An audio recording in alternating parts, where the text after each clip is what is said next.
bagong balita, mga balitang dapat mong malaman ngayong umaga. GV Balita Express. GV Balita Express. Mga balitang kinalap ng buong puwersa ng GV 99.9 Batangas. GV Balita Express. GV Balita Express. Mga balita sa loob at labas ng Timog Katagalugan. GV Balita Express. GV Balita Express. Narito na ang GV Balita Express.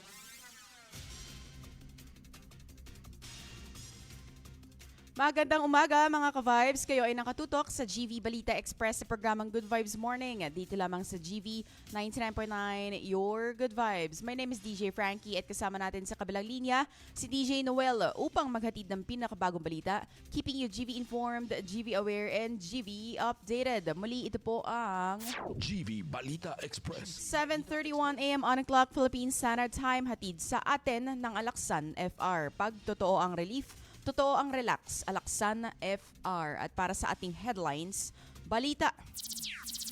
President Marcos nakatakdang bumiyahe sa UAE sa Enero 12.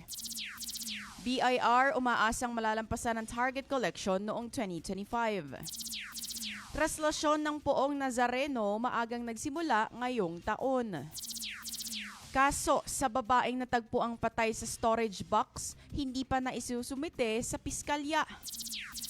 Lalaki, patay matapos barilin sa muka sa loob ng kanyang kotse sa Nasugbu, Batangas. Lalaki na pumatay sa kanyang bilas noong 2022 na aresto. Mahigit 800,000 na halaga ng shabu na samsam sa Chaong, Quezon. 2, patay, 6 sugatan sa tumagilig na truck sa Laguna. 2 pinaghihinala ang drug pusher timbog sa isang bypass operation sa lungsod ng Batangas. Shearline, amihan at easterlies nakaaapekto sa bansa. Para sa detalye ng balita, President Marcos nakatakdang bumiyahe sa UAE nitong January 12. Para sa detalye ng balita, DJ Noel, ibalita mo. GV Balita Express. Nakatakdang bumiyahe sa United Arab Emirates si Pangulong Ferdinand Marcos Jr. sa susunod na linggo. Sinabi ni Presidential Communications Undersecretary Claire Castro na ang isang araw na working visit ng Pangulo sa UAE ay gaganapin sa Enero 12. May kilahok niya ang Pangulo sa Abu Dhabi Sustainability Week kung saan makakasama ng Pangulo ang ilang head of state at gobyerno para sa ibang bansa para talakayin ang mga issue gaya ng enerhiya, tubig, usaping pinansyal, pagkain at kalikasan.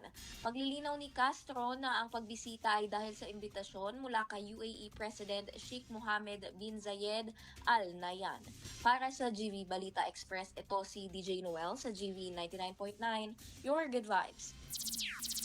BIR umaasang malalampasan ang target collection noong 2025. Para sa detalye, GV Balita Express. ipinagmalaki ng Bureau of Internal Revenue o BIR na malapit na nilang maabot ang target collection noong 2025. Ayon kay BIR Commissioner Charlie Mendoza na ang revenue collection ay umabot na sa 3.103 trillion pesos at inaasahan pa na tataas ang nasabing bilang dahil hindi pa nakukumpleto ang reporting ng mga authorized agent banks. Umakyat kasi ang revenue growth noong Disyembre sa 7.5% na tila nakabawi mula sa 3.1% growth na naitala sa pagitan ng Hulyo at Nobyembre. Inaasahan din ng opisyal na mahihigitan nila ang target collection ng 2025 sa itinakda na 3.2 trillion pesos. Para sa GV Balita Express, ako po si DJ Frankie sa GV 99.9, Your Good Vibes. Traslasyon ng Poong Nazareno maagang nagsimula ngayong taon. Para sa detalye, DJ Noel, pasok. GV Balita Express. DJ Frankie, maagang umusad ang andas ng Poong Jesus Nazareno mula sa Quirino Grandstand para sa pagsisimula ng traslasyon. Ayon sa pamunuan ng Quiapo Church, mag-aalas 4 ng umaga nitong Enero 9 nang sinimula ng paggalaw ng andas. Nagsimula ito matapos ang isinagawang panalangin sa Bukang Liwayway. Mas maaga ito ngayong taon kumpara sa mga nagdaang taon na nagsimulang umandar bago mag-alas 5 ng umaga. Umaasa ang pamunuan ng Quiapo Church na magiging maaga ang pagpasok ng andas dahil sa ilang pagbabago. Noong nakaraang taon kasi ay umabot sa 20 oras at 45 minuto ang traslasyon na dinaluhan ng nasa 8.1 milyon na deboto base na rin sa pagtaya ng Philippine National Police. Para sa GV Balita Express, ito si DJ Noel sa GV 99.9, Your Good Vibes.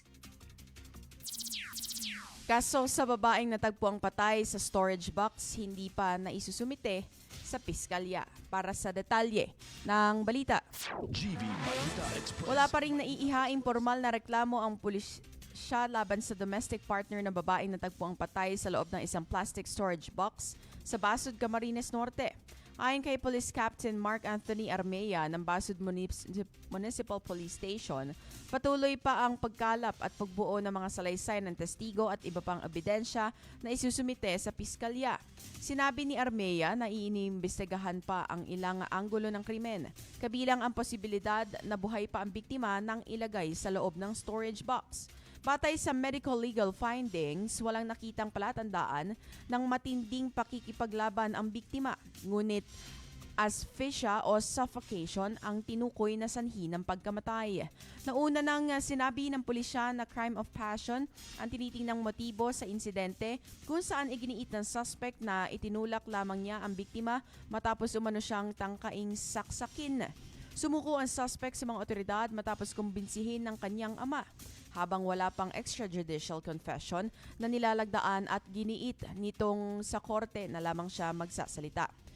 Para sa GV Balita Express, ako po si DJ Frankie sa GV 99.9, Your Good Vibes. Lalaki patay matapos barilin sa muka sa loob ng kanyang kotse sa Nasugbu, Batangas. Para sa detalye, DJ Noel, pasok. GV Balita Express. Balita Express. Isang krimen ang naganap sa Sitio Sentro, Barangay Aga, Nasugbu, Batangas nang paslangin ng isang lalaking kinilala sa alias na Benson. Base sa investigasyon ng Nasugbu Police, nangyari ang insidente dakong alas 9 ng gabi. Kasalukuyang nasa loob ng kanyang puting sasakyan ng biktima at may inaayos nang biglang sumulpot ang hindi pa nakikilalang suspect. Binaril ng suspect ang biktima sa muka bago mabilis na tumakas palayo sa pinangyarihan ng krimen. Sinubukan na pang isugod sa pinakamalapit na ospital ang biktima, subalit idineklara itong dead on arrival. Sa ngayon, patuloy ang isinasagawang follow-up investigation ng mga otoridad upang matukoy ang pagkakakilanlan ng suspect at ang motibo sa likod ng nasabing pamamaslang. Para sa GV Balita Express, ito si DJ Noel sa GV 99.9, Your Good Vibes. Lalaki na pumatay sa kanyang bilas noong 2022 na aresto. Para sa detalye ng balita, GV Balita Express. naaresto ng mga otoridad ang isang 48 years old na lalaki dahil sa pagpatay umano sa kanyang bilas noong 2022 sa Rodriguez, Rizal. Batay sa naaantalang ulat kahapon ng pulisya na sinabihan ng arrest warrant nitong Lunes, ang lalaking wanted na si alias Rom, truck driver para sa kasong murder. Sa record na nangyari ang krimen sa Barangay San Isidro noong Enero 2022 nang nagkaalitan umano ang biktima at akusado na humantong sa pamamamaril. Ayon sa pulisya, depensa ng suspect na nagpapagawa umano siya ng kanyang motorsiklo nang maganap ang krimen hanggang sa makarinig siya ng 2 putok ng baril at natuklasang sa ulo na sa pool ang kanyang bilas na itinatanggi rin niyang may alitan sila ng biktima. Nakakulong ang suspect sa custodial facility ng Rodriguez Police. Para sa GV Balita Express, ako po si DJ Frankie. Sa GV 99.9, Your Good Vibes. At mahigit na 800,000 na halaga ng shabu na samsam sa Chaong, Quezon. Para sa detalye, DJ Noel, ibalita mo. GV Balita Express. Balita Express. Isang lalaki ang arestado matapos ang matagumpay na drug buy-bust operation ng mga otoridad sa bayan ng Chaong, Quezon kahapon ng umaga. Sa ulat ng Chaong Municipal Police Station, huli sa akto ang suspect na residente ng Barangay Lalig matapos itong bentahan ng droga ang mga nagpanggap na poster buyer.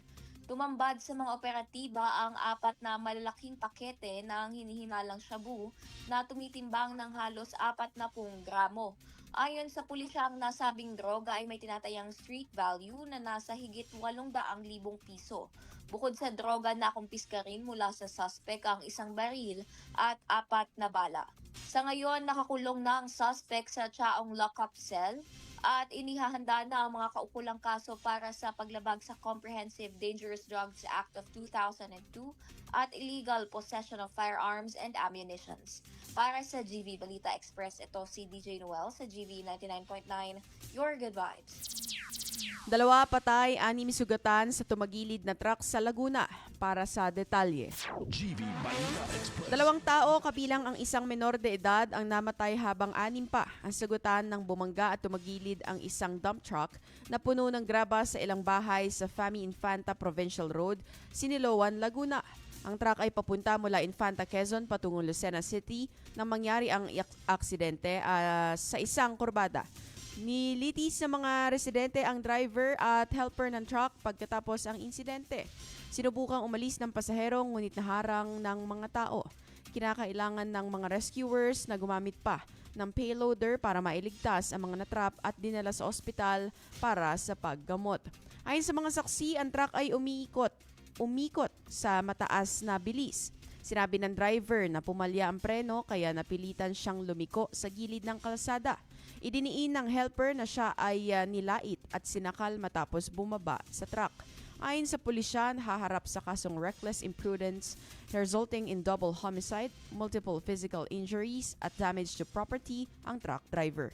Para sa GV Balita Express, ako po si DJ Frankie sa GV 99.9, Your Good Vibes. 2 pinaghihilala ang drug pushers timbog sa isang buy-bus operation sa lungsod ng Batangas. Para sa detalye, DJ Noel, ibalita mo. GV Balita Express.